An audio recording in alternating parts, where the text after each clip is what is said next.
Alors aujourd'hui, nous allons faire la partie 2 de ce thème que le Seigneur m'a inspiré. Un thème particulièrement béni. Un thème qui est particulièrement source de joie, y compris pour moi-même. Ce thème, c'est une parole qui nourrit l'esprit. Une parole qui nourrit l'esprit. Alors, c'est dit de cette manière pour dire que la parole qui est considérée de manière singulière comme une simple parole, en fait, elle est la nourriture pour notre esprit.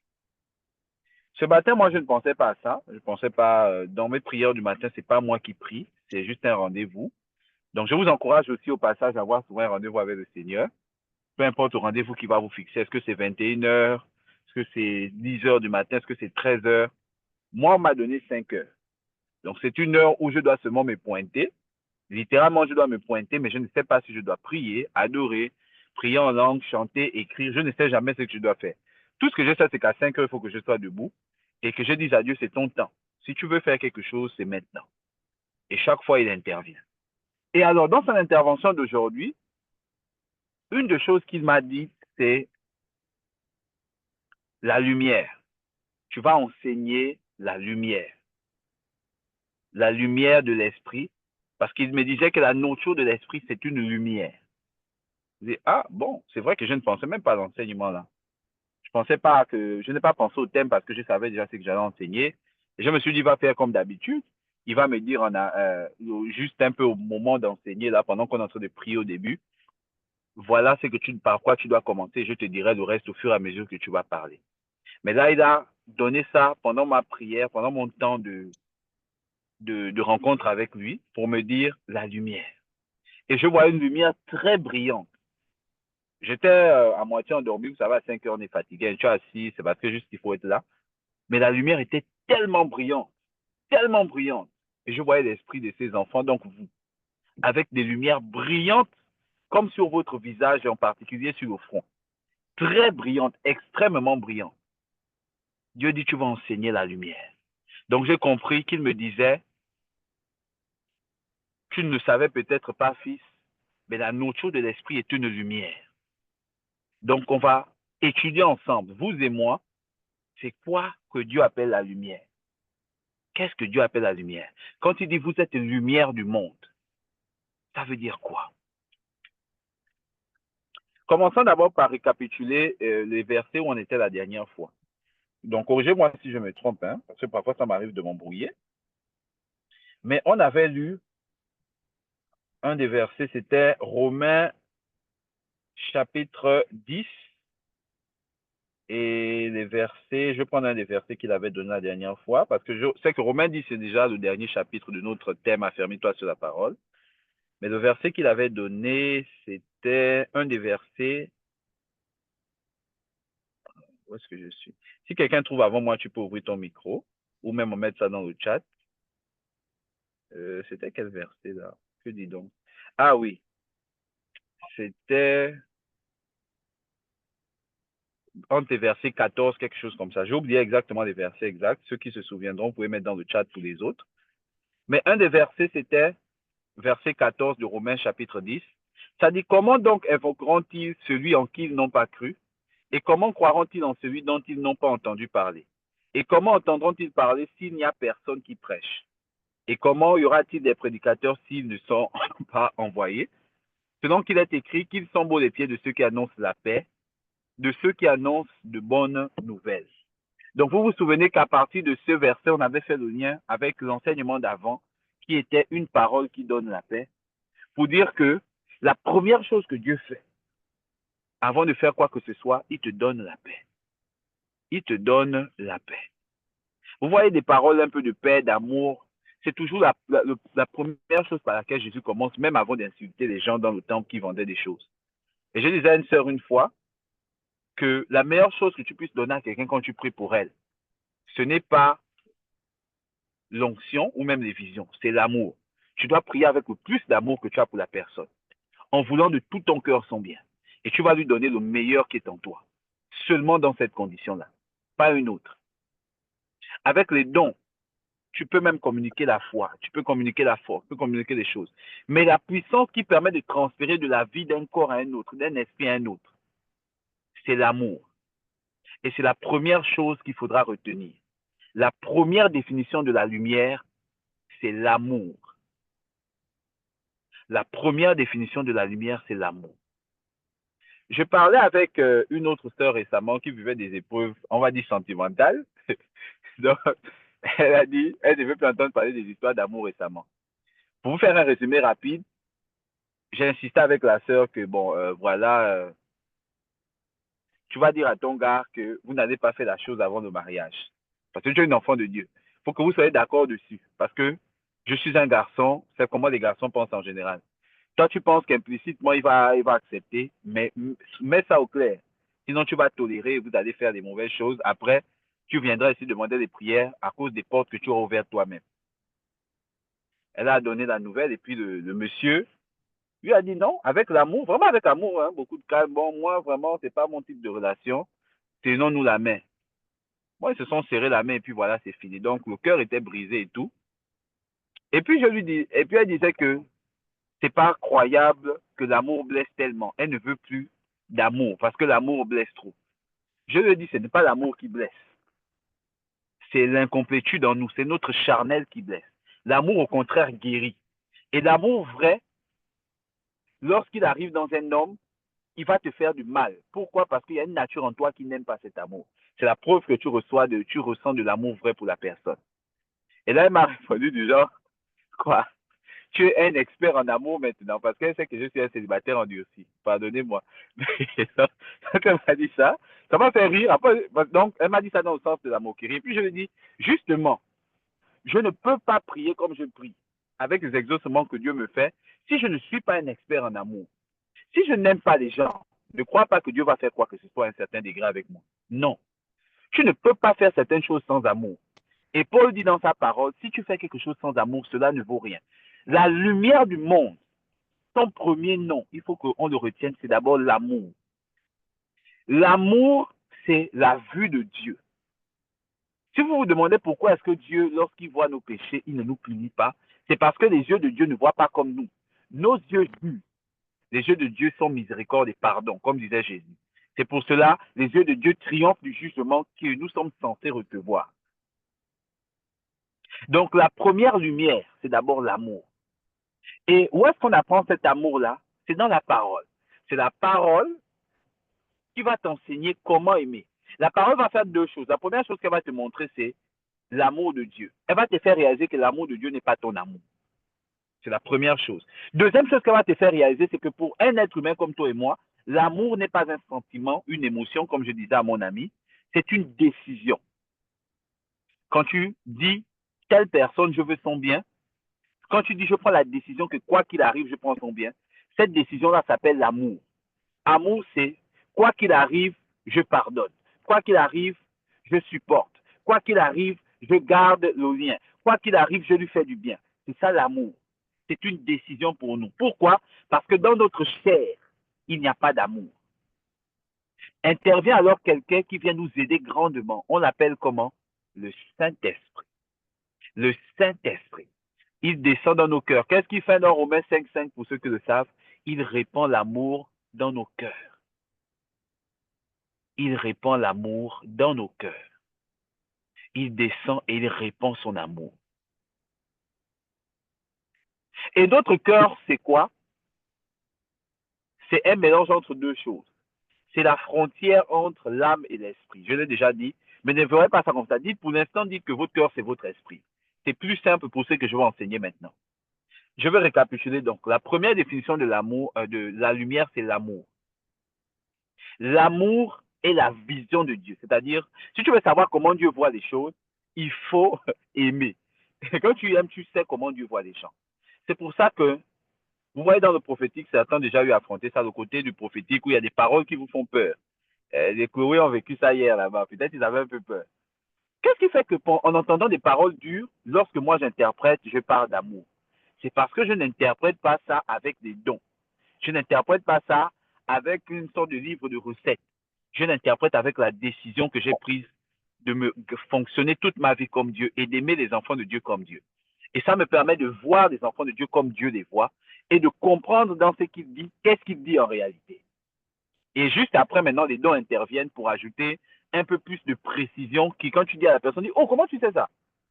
Mais le commencement, la fondation de tout ce que je fais, c'est l'amour. Parce que c'est la lumière qui me permet d'éclairer les autres. Et cet amour-là, comme je disais, la chair ne l'a pas. Donc pour nous, après avoir su que l'amour, c'est la première, c'est la lumière de Dieu, son premier nom, c'est l'amour. Après avoir su que l'amour, c'est la vision de Dieu, la troisième chose à savoir, c'est que l'amour pour toi est une décision parce que ta chair ici, n'a pas l'amour en elle. La chair a ce qu'on appelle l'instinct. Vous voyez, les animaux, c'est ils ont ce qu'on appelle l'instinct maternel. Ils n'ont pas l'amour pour les autres enfants. Ça va choquer les mères, mais c'est vrai. On appelle ça l'instinct. C'est pas l'amour. L'amour, il est au-delà du lien de sang. Il est quelque chose de trop fort. Il y a ce qu'on appelle l'instinct qui te bouge à faire certaines choses. L'instinct. L'instinct, c'est pas l'amour. L'instinct émotionnel. Parce que dans l'instinct, il y a un peu la satisfaction de toi. Comment on sait maintenant qu'un parent aime son enfant? Dieu le dit dans une phrase qui toque. Il dit qui aime bien châtie bien. Vous connaissez le proverbe du monde là. Celui qui aime châtie son enfant. Pourquoi? Quand tu aimes réellement quelqu'un, tu es prêt à souffrir et à le faire souffrir pour son bien.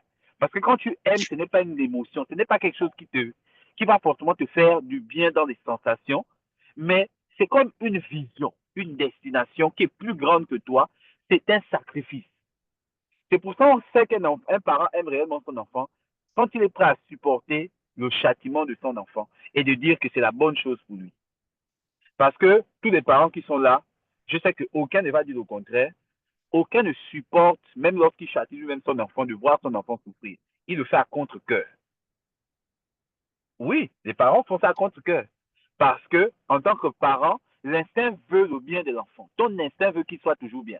Ton instinct ne veut pas qu'il souffre, ne veut pas qu'il pleure.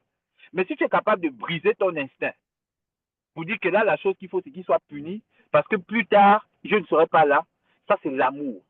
Vous voyez que dans l'amour, il y a un poids, il y a un sacrifice. Donc, pour nous, l'amour, c'est d'abord une décision. Parce que dans notre chair, il n'y a que l'instinct. Donc, même les mères n'ont que l'instinct maternel, les pères, l'instinct paternel. Mais l'amour, c'est quelque chose de surnaturel. C'est une décision pour nous. Mais voici ce que l'esprit vient faire. Lorsque l'esprit vient, l'esprit répand en nous quelque chose de particulier qu'on appelle l'amour du Père en nous, l'amour de Dieu. C'est cet amour-là qui est lumière pour le monde. Et on va comprendre bientôt en quoi l'amour est un sentiment pour nous. Parce que pour nous, on croit que c'est un sentiment, mais ce n'est pas du tout un sentiment. C'est une force, c'est une lumière, c'est une direction, c'est une vision. Cette chose-là, en quoi c'est la lumière pour le monde? En quoi c'est ça qui va éclairer le monde? Là, maintenant, je reviens à ce que mon ami m'a dit. Lorsque mon ami m'a dit, tu es devenu donc expert maintenant en l'amour, ce que je lui ai répondu, c'est deux choses. D'abord, oui, parce qu'en tant qu'enfant de Dieu, je suis bien obligé d'aimer pour que Dieu fasse certaines choses avec moi. Mais deuxième point très important, c'est que la chose qui marque la différence dans le monde où nous vivons là, je l'ai dit à certaines personnes avec qui on prie ou on échange, ne croyez pas que ce qui marque la différence, c'est que tu as fait un projet, tu as réussi dans l'entrepreneuriat. Ça ne marque pas la différence. Vous savez ce qui marque la différence des gens? Ce sont toutes les manifestations de l'amour. Une de ces manifestations, c'est l'humilité. Ce qui marque quelqu'un, un humain, ce n'est pas de voir Jeff Bezos riche. C'est s'il voit Jeff Bezos riche, mais quand il arrive sur Jeff Bezos, il voit Jeff Bezos à genoux, dire Seigneur, je ne suis rien. Ça va le marquer. Ce qui marque les gens avec Job, c'est de voir toute la richesse qu'il a, mais l'humilité qu'il a lorsqu'il parle de Dieu. C'est un symbole d'amour. C'est une des manifestations de l'amour. L'amour est la chose qui marque la différence dans un monde d'intérêt, de convoitise, de chacun pour soi. Quelqu'un qui est capable de dire je suis prêt à tout sacrifier, y compris même mes enfants, pour le bien commun, ça va forcément marquer et ça va créer la différence. C'est ça que Jésus dit la lumière. Tout ce que vous connaissez avant l'arrivée de Jésus, la manière dont fonctionne naturellement sans Jésus, Jésus appelle ça les ténèbres. Vous savez pourquoi c'est les ténèbres? En eux, il n'y a pas la vie. Et c'est quoi la vie? La vie, c'est Jésus. Ça veut dire que Dieu nous dit la vie que les gens doivent vivre, c'est une vie où tout doit être centré autour de Dieu. Vous avez déjà vu quelqu'un qui centre sa vie autour de Dieu? C'est impossible naturellement. L'instinct va te pousser à centrer ta vie autour de tes enfants, de ton travail, de ta famille, de tes proches. C'est normal. Mais centrer ta vie autour de Dieu au point de sacrifier ce qui est proche de toi pour des gens que tu ne connais même pas dans la rue. Ça, c'est ça que Jésus appelle la lumière. Et il dit que c'est les chrétiens qui vont apprendre au monde qu'il est possible de vivre en sacrifiant tout pour des gens qui sont étrangers et de voir qu'on prospère, on avance et que c'est ça la manière de vivre en étant libre. Il est possible de vivre une vie où tu n'as jamais, tous les jours de ta vie, le stress, jamais de maladie cardiaque, jamais de ceci, de guérir des cancers sans aller à l'hôpital, parce que tu donnes ta vie en sacrifice pour Jésus, donc envers les autres. C'est en cela que l'amour est d'abord la première lumière. Parce que pour faire tout le reste qu'on va expliquer ensuite, les paroles de foi, les consolations, mettre Dieu en premier, toutes ces histoires-là, tu ne peux pas faire ça si tu n'aimes pas Dieu. Et si tu n'aimes pas ce qu'il a créé, tu ne vas jamais faire ça. Tu seras capable d'écouter ce que je te dis. Peut-être d'entendre, mais tu ne comprendras pas et tu ne le vivras pas. Parce que c'est l'amour qui est la lumière. C'est un cœur transformé, brisé, contrit, renouvelé par l'amour de Christ. Un cœur qui est passé par la croix comme Jésus, qui est capable de vivre le monde dont je suis en train de parler et de le voir constamment. C'est cet amour-là qui te permet, vous êtes dans un souci, on dit, mais comment toi, ça se fait que tu sais toujours ce que Dieu veut? En fait, je ne cherche pas vraiment toujours à savoir ce que Dieu veut. Je cherche Dieu en moi, l'amour là. Et je me dis, pour mon frère qui est là, quelle est la meilleure chose que je puisse lui donner? Parce que je pose cette question, Dieu me répond. Vous vous souvenez de l'enseignement sur la prière? Parce que je me demande réellement, la personne a réellement besoin de quoi. C'est pour ça que quand je manque de réunions, je m'excuse beaucoup, je suis sincère. Quand j'ai manqué, j'aurais dû être là. Parfois, je sais que même si je fais des efforts, je vais toujours cesser des réunions, des prières, répondre aux gens des semaines après. Même si j'ai fait tous mes efforts. Mais je m'excuse toujours pourquoi? Parce que en un seul jour, j'ai entendu des témoignages, j'ai prié avec des gens. Vous n'imaginez pas le nombre de souffrances qu'une seule personne peut vivre en un seul jour, en train de se poser la question et que personne n'est là pour prier avec la personne pour l'encourager. Ça veut dire que même si tu ne pouvais pas, toi, humainement, excuse-toi quand même. Pourquoi tu t'excuses? Tu ne t'excuses pas pour obéir à une loi qui dit excuse-toi. Tu t'excuses parce que sincèrement, tu te mets à la place de l'autre. Tu dis, moi aussi, si j'avais fait un jour dans la douleur que la personne me décrit là, j'aurais voulu me tuer. J'aurais compris que la personne m'en veut. Et je ne peux pas lui en vouloir. Et souvent, on me dit, tu es trop gentil, j'ai pas un soin de gens. Mais comment tu es gentil? La personne te parle fort, tu ne réagis pas. C'est quelle manière de fonctionner? Je dis, je ne réagis pas, pas parce que j'ai pas envie de réagir. Oh, j'ai mon côté gabonais, je suis très réactif. Mais le côté de Dieu en moi, il ne voit que la pitié. Il se met constamment à la place de l'autre et il te fait voir ce que Dieu voit. Il te fait voir un poids, une douleur. Même lorsque la personne se comporte très mal et mérite d'être punie, toi, tu ne vois pas la punition qu'elle mérite. Tu vois la miséricorde que Dieu veut lui donner. C'est en cela que l'amour que tu reçois en toi, c'est lui qui est la lumière. Les hommes sur cette terre, écoutez bien, les hommes sur cette terre attendent la révélation des adorateurs de Dieu en esprit, en vérité. C'est qui ces adorateurs de Dieu? C'est des gens qui mettent Dieu en premier de telle manière que lorsqu'on les voit, on voit la nature de Dieu qui est l'amour.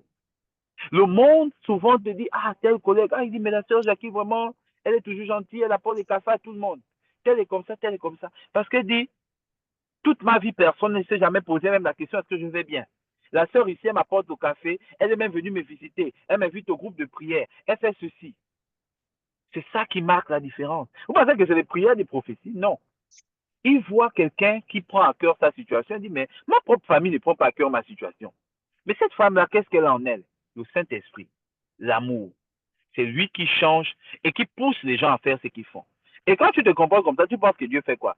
Chaque fois que Dieu vient, il t'ajoute les dons, il t'ajoute des capacités, il commence à préparer des destins pour toi, des voyages, des argents. Il met des richesses dans tes poches parce que lui, quand il te voit, il voit d'abord sa fille, mais il voit aussi quelqu'un qui est disposé à être utilisé. La personne est prête. Elle a la lumière en elle et elle est prête à montrer le chemin aux autres. Donc, Dieu dit, puisque tu es là disponible, moi, je cherche quelqu'un qui va montrer la lumière, il va t'enrichir. Souvent, vous voyez des gens riches. Et ils vont vous dire, non, je suis riche, je n'ai même pas forcément fait des cours de management et je n'ai pas forcément trop forcé sur des trucs de développement personnel. Pourquoi? Parce que Dieu a vu tellement de dispositions naturelles dans la personne, de laisser la lumière briller, que Dieu a dit, toi, j'ai besoin de te donner beaucoup. Tu as besoin de beaucoup parce que tu donnes beaucoup. Je vais te donner beaucoup parce que je sais que tu donneras. Et chaque fois, je ne pourrai qu'ajouter, ajouter, ajouter, ajouter. Puisque tu es là, je te donnerai toujours plus. Vous voulez que Dieu vous donne beaucoup? Faites comme la sœur Jackie, invitez les gens, parlez aux gens. Intéressez-vous seulement à leur vie. Je prends son exemple en étant très sérieux parce que j'observe un peu les gens et dis, ah, mais elle vraiment, elle est toujours en train d'inviter les gens et tout et tout. Ce n'est pas les dons qui, moi, m'impressionnent. Moi, c'est ce genre de choses-là. Quelqu'un qui prend à cœur la vie des autres alors que tu as tes propres problèmes. Moi, ça m'impressionne. Et laissez-moi vous dire que ça impressionne aussi Dieu, beaucoup. Dieu, quand il voit ça, il est content. C'est pour ça qu'il dit, il est bon pour des frères de demeurer ensemble. Là, on va finir de prier, il y a des gens, on va se réunir et tout. Dieu va dire, bon, toi, tu pries tout le temps avec les gens. À quel moment tu allais visiter tel ou tel? Quand les gens me font des reproches que je ne visite pas, tu n'appelles pas, la raison pour laquelle je ne bouge jamais, c'est parce qu'ils ont raison. Pourquoi? Parce que la Bible elle-même enseigne qu'il est bon pour des frères de demeurer ensemble. La Bible nous enseigne que dans cette communion fraternelle, il y a une puissance, il y a une vie, il y a une restauration, il y a une santé. Alors, toi et moi, ne jetons pas cela. Parfois, toi, tu es ici, tu as des douleurs au ventre, dans les hanches. Ta solution, c'est de juste passer du temps avec certains membres de ta famille, passer du temps avec certains membres de ton église, parler de Dieu. Et Dieu va te guérir sans que personne ne déclare quoi que ce soit. Tu sais pourquoi? Parce que là où deux ou trois sont réunis en mon nom, je suis présent. C'est pas moi qui dis, hein, je vous donne la Bible. Vous voyez comment l'amour est la lumière. L'amour, je vais tenter de vous montrer inconsciemment comment l'amour vous conduit là où Dieu veut que vous soyez. Comment l'amour vous éclaire. Même si votre cerveau ne voit pas cette lumière, votre esprit le reçoit et votre esprit le suit. Faites ces choses simples que la Bible enseigne dans les actes des apôtres, les communions, les prières ensemble, prendre soin des uns des autres, prendre soin de la veuve et de l'orphelin, vous intéresser un peu au monde autour de vous. Le monde autour de vous, parfois, c'est juste les voisins. Tu passes du temps avec le voisin. Tu as dit non, le voisin ne croit pas en Dieu, c'est pas grave. Est-ce qu'il est obligé de croire en Dieu? Montre-lui l'amour. L'amour n'est pas un truc religieux. Vous pensez que pour que tu aimes quelqu'un, il est obligé de croire au même Dieu que toi? Non, il peut croire en Bouddha. Il peut même croire à Satan. Mais l'amour va le délivrer parce que tu l'aimes. La lumière, le premier nom de la lumière, c'est l'amour. C'est l'amour. Donc, le point 4, comme je disais, point 1, l'amour est le premier nom de la lumière. Point 2, l'amour est la vision de Dieu. C'est comme ça que Dieu voit les gens. Point 3, pour nous, l'amour est une décision parce que ce n'est pas naturellement nous. Point 4, l'amour est répandu en nous par le Saint-Esprit. Maintenant, point 5, qui nous intéresse beaucoup, la parole de Dieu t'apprend à aimer. Le point 5 connecte-le avec le point 3, la décision. Le Saint-Esprit met l'amour en toi. Regarde, il met l'amour en toi, dans ton esprit, dans ce que la Bible appelle, ton cœur.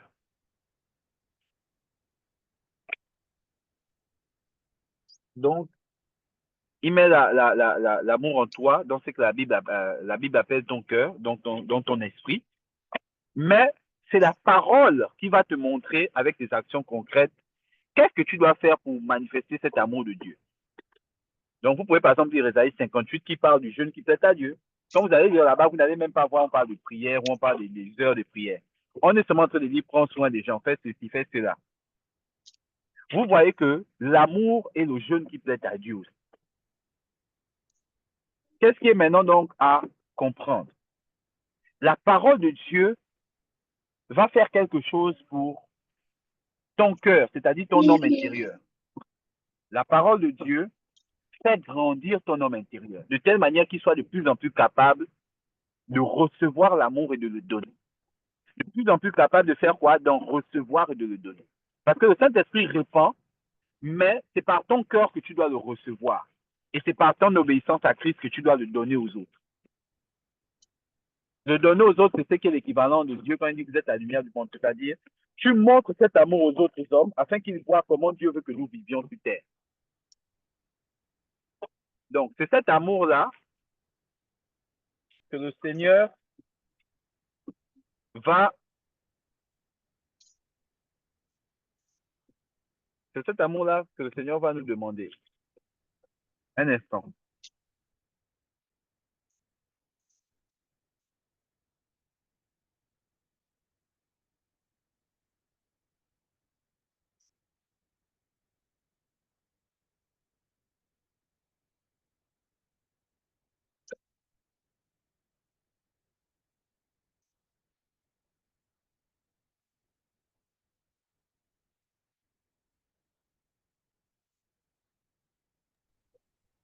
Donc, je disais dans le point 5, c'est l'amour qui vous donne des actions concrètes de comment vivre cet amour et le faire grandir. C'est là où la parole maintenant intervient parce que l'homme intérieur qui reçoit l'amour de Dieu qui est censé le manifester aux autres, il ne grandit pas sans la parole. Donc, ça, c'est très important. L'homme intérieur ne grandit pas sans la parole. La parole en elle-même est le deuxième nom de la lumière. Écoutez bien. Le premier nom, je vous ai dit que c'était l'amour. Le deuxième nom, c'est la parole. Dans la parole écrite, la parole révélée. Mais nous, on va parler d'abord de la parole écrite. Parce que la parole révélée, c'est un peu autre chose. C'est lié en quelque sorte à l'amour. C'est comme à l'intersection des dons, l'amour et la parole écrite. C'est ce qu'on appelle la parole révélée. Mais pour nous, la parole révélée, là, sans elle, tu ne grandis pas. Donc, tu vois tout ce que je viens de te raconter sur l'amour, blablabla, blablabla. Pour pouvoir bien le manifester, il faut que tu apprennes à lire la Bible et à faire quoi? À l'appliquer. La parole nous dit, ne vous bornez pas à écouter sans l'exécuter. Sinon, tu vas écouter, écouter, puis tu ne vas jamais mettre en pratique. Donc, la parole, qu'est-ce qu'elle fait? La parole donne à l'esprit la capacité de recevoir plus. Elle donne à l'esprit la capacité de recevoir plus. Elle donne à l'esprit la capacité de recevoir plus. Comment est-ce qu'elle fait ça? Elle met en toi la puissance de la vie de Dieu. Vous savez c'est quoi la puissance de la vie de Dieu? On appelle ça la foi. Pour quelqu'un qui veut vivre la vie de Dieu avec puissance sur la terre, c'est-à-dire influencer les choses et voir sa vie changer, tu dois vivre par la foi. La foi vient de quoi? De ce que l'on entend. Ce que l'on entend vient d'où? De la parole de Dieu. Donc vous allez comprendre pourquoi les soutes de Jésus, plus vous allez les lire, vous allez voir que les paroles ne se contredisent pas. Elles se complètent les unes les autres. Donc, la parole te donne la capacité de recevoir plus. Plus de l'esprit, plus d'amour, plus de manifestation. C'est pour cela qu'il faut lire la Bible. Qu'est-ce que la parole fait d'autre? Comment te faire donne la capacité de recevoir plus? C'est qu'elle fait grandir ce qu'on appelle ton homme intérieur. Alors, sachez que lorsque vous vous convertissez, vous êtes similaire à des vases de terre juste propres, mais encore vides, et qui reçoivent la portion minimale du Saint-Esprit qu'on appelle le bon dépôt, dans le livre de Timothée. Mais vous êtes encore vide. Ce vase de terre, c'est ce qui est l'équivalent de l'enfant spirituel qui doit grandir. Parce qu'un vase de terre, il ne peut recevoir que des petites portions de liquide, des petites portions d'onction de temps en temps. Maintenant, pour grandir, ce qu'il faut faire, donc pour grandir, ce qu'il faut faire, c'est prendre maintenant la parole, qui est la nourriture de l'esprit, commencer à l'ingurgiter. Alors là, je vais vous donner une idée de comment est-ce que vous pouvez faire ça. Pour ceux qui le font déjà, c'est bien. Pour ceux qui ne le font pas encore, que le Seigneur vous permet de commencer dès aujourd'hui. La première étape que tu fais dans la parole, d'abord, tu la lis. C'est tellement important. J'avais même un serviteur qui avait précisé ça parce que c'est tellement important de juste d'abord lire la parole. Ne te pose pas la question de oh, est-ce que je fais, je ne sais pas. Est-ce que je réfléchis? Est-ce que je fais quoi? Est-ce que je fais quoi? Non. D'abord, tu la lis. Simplement, tu la lis. Tu lis pour connaître l'histoire. Tu lis pour connaître, ah, ok, Dieu, c'est qui? Les personnages, là, c'est qui? D'abord, tu lis. Tu ne médites pas, tu ne réfléchis pas, tu ne poses pas les questions. D'abord, tu lis. Maintenant, quand tu as fini de lire, ensuite, tu questionnes la parole. C'est quoi questionner la parole? C'est-à-dire, c'est à ce moment maintenant où tu peux faire une seconde lecture qui n'a pas pour but de connaître l'histoire. Maintenant, tu connais déjà l'histoire. De savoir pourquoi cette histoire, pourquoi Dieu a mis l'histoire dans la Bible. Une des choses, par exemple, que je veux vous dire, pour que vous sachiez pourquoi c'est important de questionner, c'est que dans la Bible, il n'y a pas tout ce que les gens ont vécu avec Dieu. D'ailleurs, vous allez le lire dans le livre de l'Apocalypse. À la fin, il dit, s'il avait fallu mettre dans le livre là tout ce que Dieu a permis de vivre aux gens, il n'y aurait pas assez de livres pour le contenir. Certains connaissent seulement ce verset. Ça veut donc dire que la Bible a des histoires, des contes présélectionnés qui ont un but pour Dieu. Ils ont été sélectionnés parmi beaucoup d'autres. Et il faut te poser, toi, la question, pourquoi c'est eux? Pourquoi ce conte-là? Pourquoi pas un autre? Pourquoi pas Dieu a mis le corbeau et le renard dans la Bible? Pourquoi c'est des contes de je ne sais pas, Job? Est-ce que Job était le seul homme droit? Est-ce que Noé? Pourquoi seulement eux? Pourquoi Dieu n'a pas parlé de tel ou tel sujet? Et pourquoi l'Apocalypse précise même qu'on n'a pas tout mis? Donc, comprenez qu'il y a quelque chose à comprendre dans ce qu'on a mis là qui est particulier. C'est une des premières questions que vous pouvez vous poser. Les autres questions aussi, Seigneur, tu as permis que je lise tel livre aujourd'hui. Pourquoi c'est ce livre-là que tu veux que moi je lise aujourd'hui, moi en tant que personne? C'est une question un peu plus resserrée, plus personnelle. Et le Seigneur va te conduire. Donc ça, c'est un autre point. Une troisième question, c'est, Père, qu'y a-t-il à comprendre de tel personnage? Donc moi, j'aime souvent embêter mes frères et soeurs dans la parole, dire que un des trucs qu'il faut souvent essayer de faire, c'est de voir un personnage dans la Bible et de voir les ressemblances avec toi. Si tu ne vois pas de ressemblances des personnages de la Bible avec toi, généralement, tu n'as pas encore compris la profondeur de ce que la Bible te dit par rapport à nous et la nature du péché. Donc moi, quand je dis, par exemple, la Bible, il y a beaucoup de personnages que je trouve qui me ressemblent. Par exemple, Jonas, je trouve qu'il me ressemble beaucoup, le côté de vouloir fuir l'œuvre de Dieu et de trouver des excuses, pour une raison ou pour une autre. Et après, quand j'ai bien lu Jonas, je me suis rendu compte que, finalement, on ne se ressemble pas tellement, parce que lui et moi, on a fui, mais pas pour les mêmes raisons. Lui et moi, on a fui, mais pas pour les mêmes raisons. Lui, il a fui parce qu'il estimait que le peuple en question ne méritait pas la grâce. Et parce que aussi, si vous avez bien lu le livre de Jonas, accepter que ce peuple-là reçoive la grâce que Dieu a dit à Jonas de leur accorder par sa vie de prière, c'était en même temps accepter qu'Israël en perde une autre. Bon, je ne veux pas rentrer dans les détails. Mais bon, lui, il a refusé pour des raisons vraiment un peu de jugement, si je peux dire ça comme ça. Il a refusé pour des raisons un peu de jugement. Il a refusé pour des raisons de jugement. Et puis,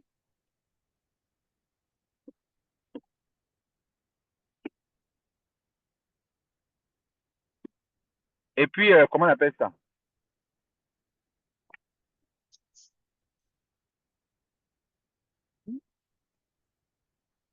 Donc, lui, il a refusé pour des raisons de jugement.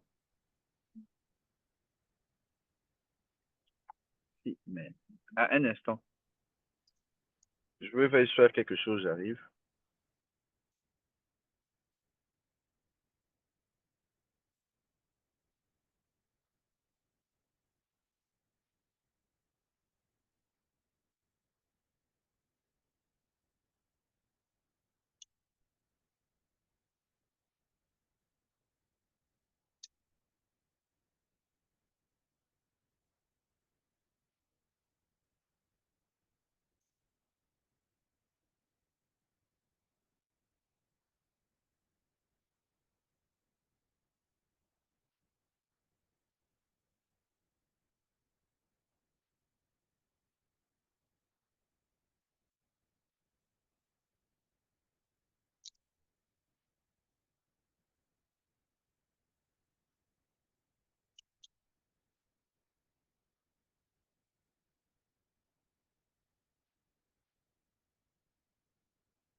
Voilà, donc je disais que la parole, ce qu'elle va faire, c'est te faire grandir, te rendre capable d'accepter plus.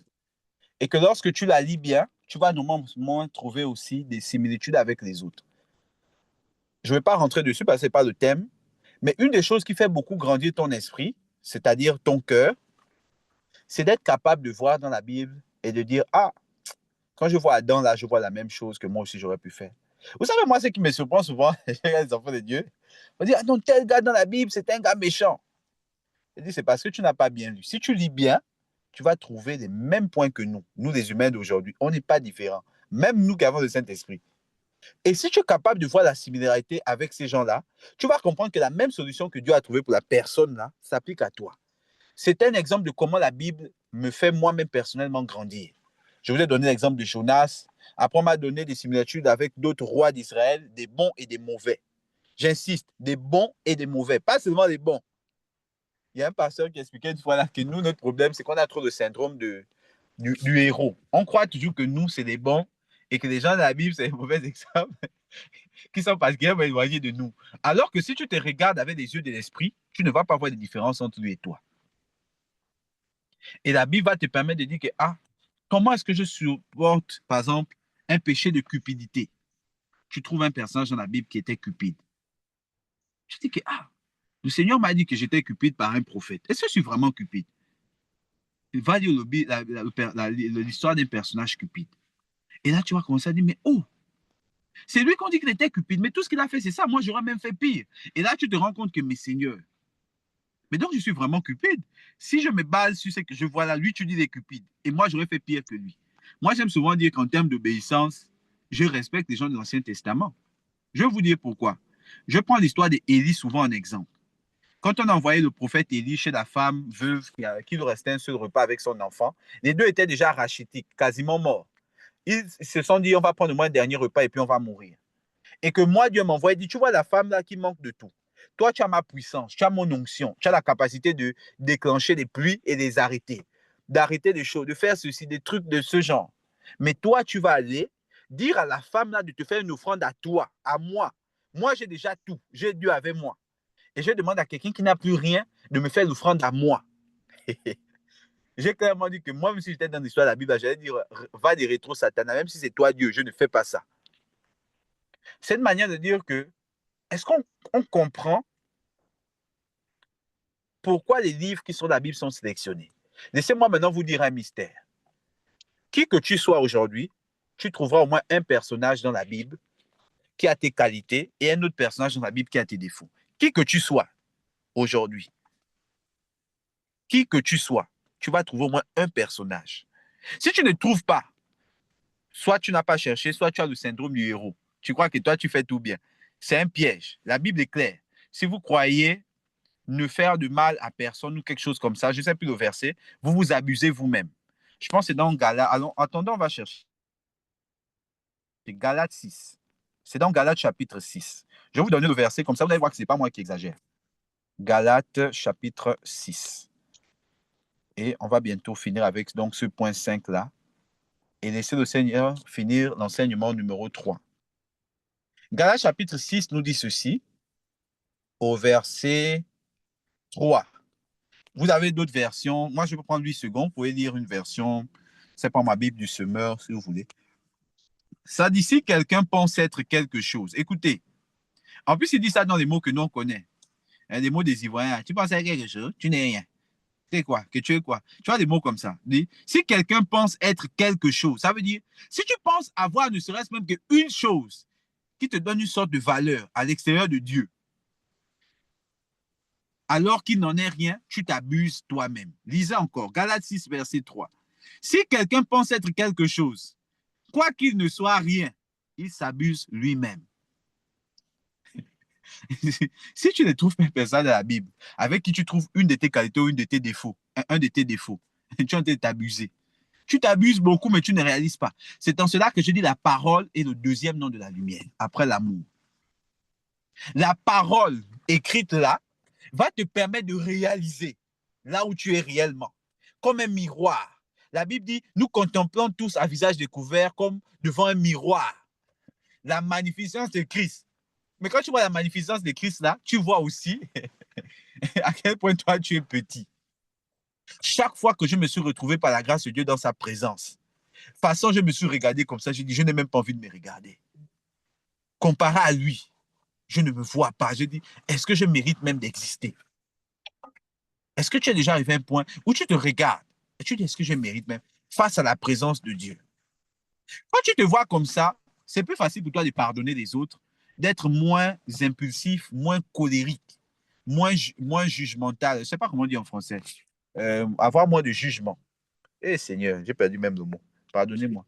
Donc, avoir moins de jugement pour les autres. Parce que tu es capable de te voir toi tel que tu es. Et dans cet état-là, tu réalises quand la Bible dit tous ont péché, tous ont été privés de la gloire de Dieu. C'est ça la lumière. Un chrétien est censé amener les autres hommes à cette lumière-là, leur faire réaliser qu'attention, ne crois pas que ton argent, ton mariage, tes paroles, ton éloquence, ta capacité d'enseigner la Bible veut dire que tu es quoi que ce soit. Tu n'es rien. Tu n'es rien. C'est Christ en toi qui est tout. Lorsque tu le reçois, tu deviens tout. Mais Christ devient tout pour toi. Tout en toi et tout pour toi. Il est ta valeur. Ne mets pas la valeur sur toi sans Christ. Erreur. Tu es en train de t'abuser. Tu as dit non, moi au moins, je ne fais pas ça. C'est ça la lumière. Et c'est la parole là en la consommant, en la consommant, en la mangeant, en l'acceptant dans son cœur, c'est-à-dire dans son esprit, elle élargit l'espace de ta tente. C'est ça que ça veut dire quand on dit élargir l'espace de ta tente. En fait, c'est élargir ton esprit, c'est le faire grandir. Quand ton esprit est grand, tu es capable de quitter de quelqu'un qui est capable de prier pour toi à quelqu'un qui prie pour des gens et qui gère des gens dans le monde entier. Là, je vais encore prendre mon exemple préféré, la sœur Jackie, qui est un bon exemple de ça, je trouve. Quand plus son esprit grandit, plus Dieu lui donne des choses à faire, généralement.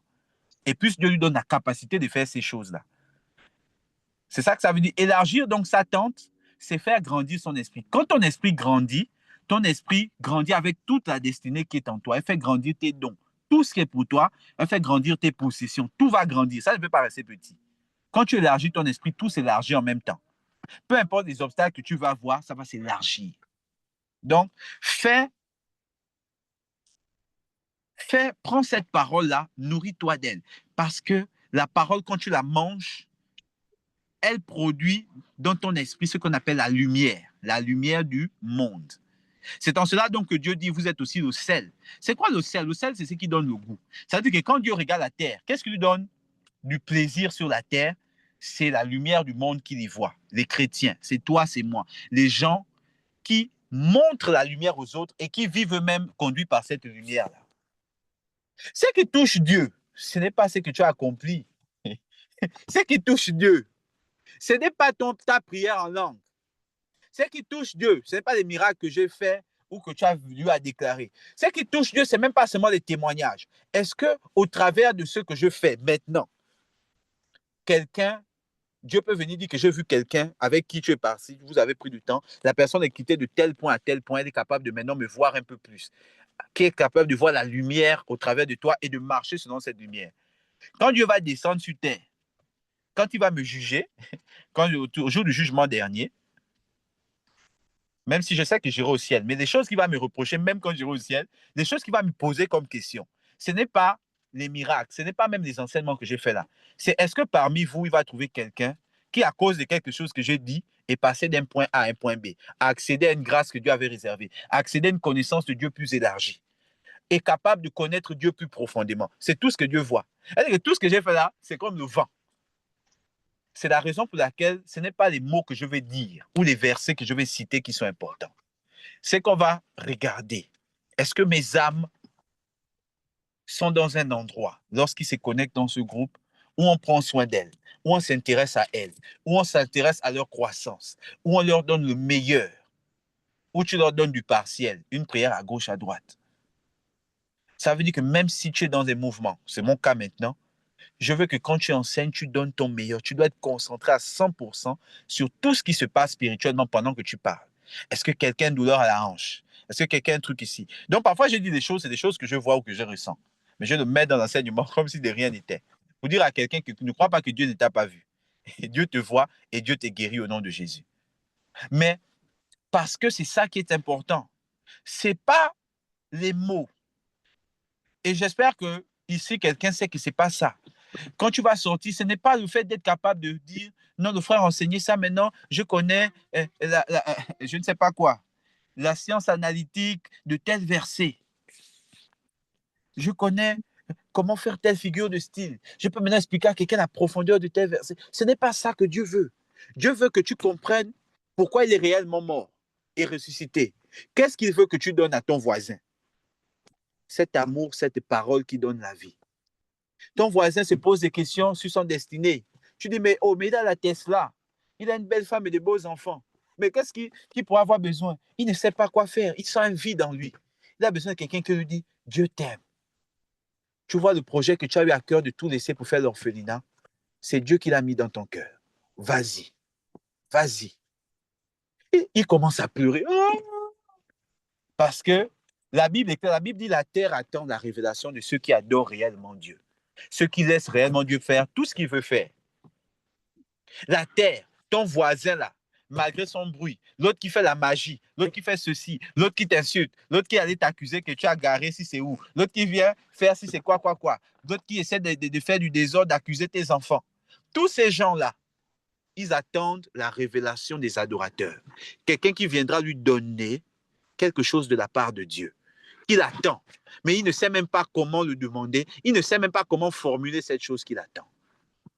C'est en cela qu'on dit la lumière. Vous savez, c'est quoi la lumière? La lumière, c'est la chose qui te permet de te diriger. Les gens autour de vous ne savent pas comment se diriger. Ne regardez pas les possessions. Moi, j'ai eu par la grâce de Dieu à prier avec des gens qui ont des possessions. Quand tu entends la possession, tes yeux même tournent comme ça. Tu dis, et qui on peut posséder tout ça?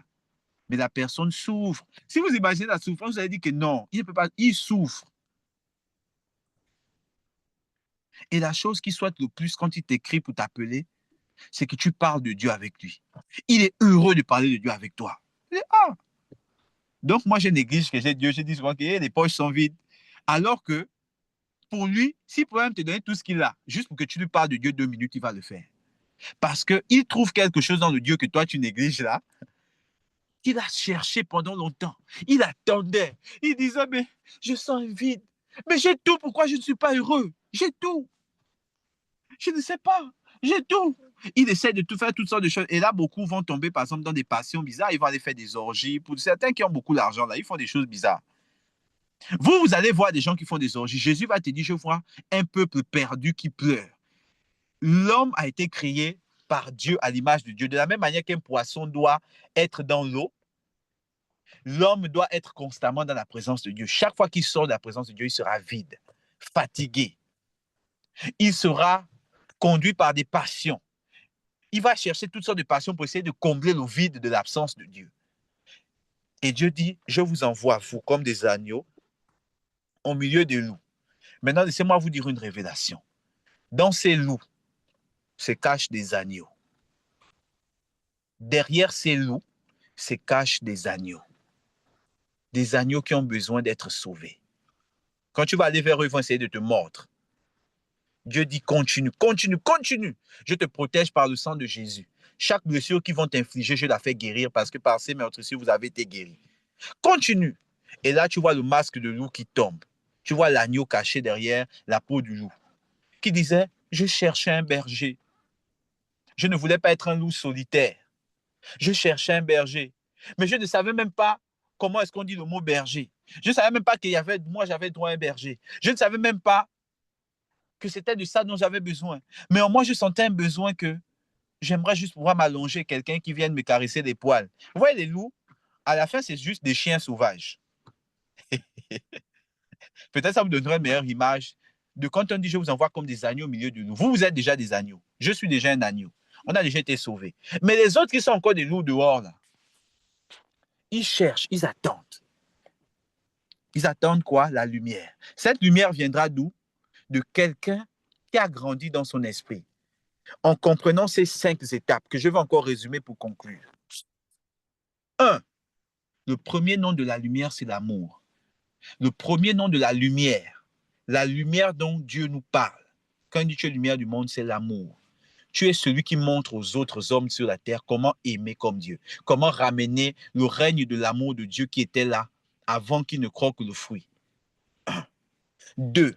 L'amour, c'est la manière dont Dieu voit. Dieu voit par amour. Dieu voit avec les yeux de l'amour. Il faudra se rappeler toujours que Dieu voit avec les yeux de l'amour. Dieu ne voit pas comme toi et moi.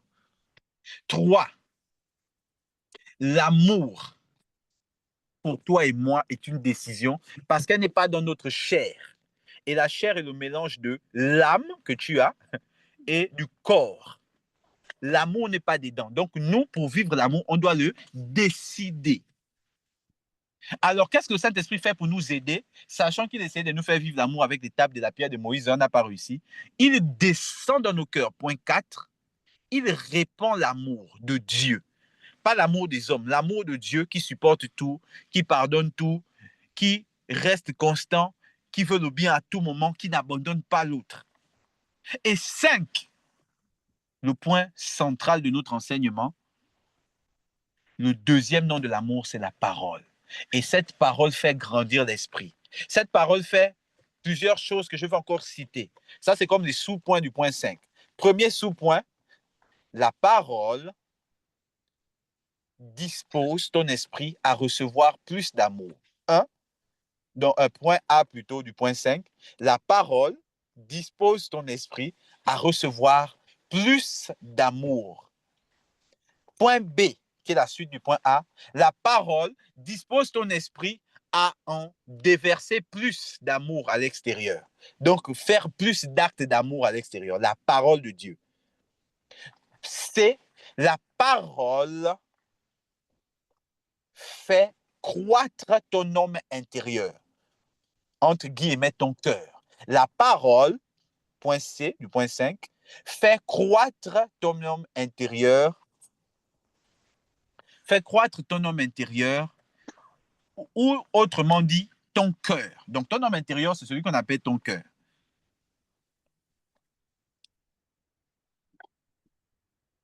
Point D, très important, et ça va vous encourager à lire la Bible, j'espère. Il n'y a pas un autre moyen, écoutez bien, il n'y a pas un autre moyen de faire croître son homme intérieur que par la parole. Il n'y a pas un autre moyen de faire croître son homme intérieur que par la parole. C'est le point D. Vous pouvez mettre un point, et la suite de ce point D, c'est quoi? Car la parole est la nourriture de l'esprit. La parole est la nourriture de l'esprit. Ce qui nourrit ton esprit, c'est la parole. Ce qui nourrit ton âme, c'est l'amour. Les actes d'amour nourrissent l'âme. C'est pour ça que tes actes d'amour vont nourrir l'âme de ton voisin pour qu'il sache enfin qu'il doit aller faire son orphelinat. Mais ce qui nourrit ton esprit, te fait grandir en stature, en caractère de Christ, c'est la parole. Et il n'y a pas d'autre moyen que Dieu a trouvé. Il n'y a pas d'autre moyen. La parole. Ça inclut la parole écrite. Mettez-la en premier parce que les gens vont vouloir faire la parole écrite pour les autres manifestations qui, elles, sont beaucoup liées aux dons spirituels et comme j'ai dit au premier point, l'amour. Donc, ça peut être compliqué, ça peut t'embrouiller. Mais cette parole écrite-là, c'est la nourriture de l'esprit. C'est une des formes de nourriture. La parole, sous toutes ses formes, nourrit l'esprit. Parole écrite, et donc logos, comme il dit ça, la parole telle qu'écrite sur les tables. Parole révélée, la parole qui sort de la bouche de Dieu. Que l'esprit veut venir te souffler. Il vient un matin et te dit, t'iras bien. Je suis avec toi, ne crains pas. Cette parole-là nourrit ton esprit. Quand tu la reçois, boum, elle te fait grandir. Elle te solidifie. Elle affermit ta foi. Ce sont nos 4 points. Que le Seigneur, donc, bénisse chacun et chacun d'entre nous, qu'il nous accorde la grâce que cette parole-là nous accompagne. Lui qui est Père, Fils et Saint-Esprit. Amen.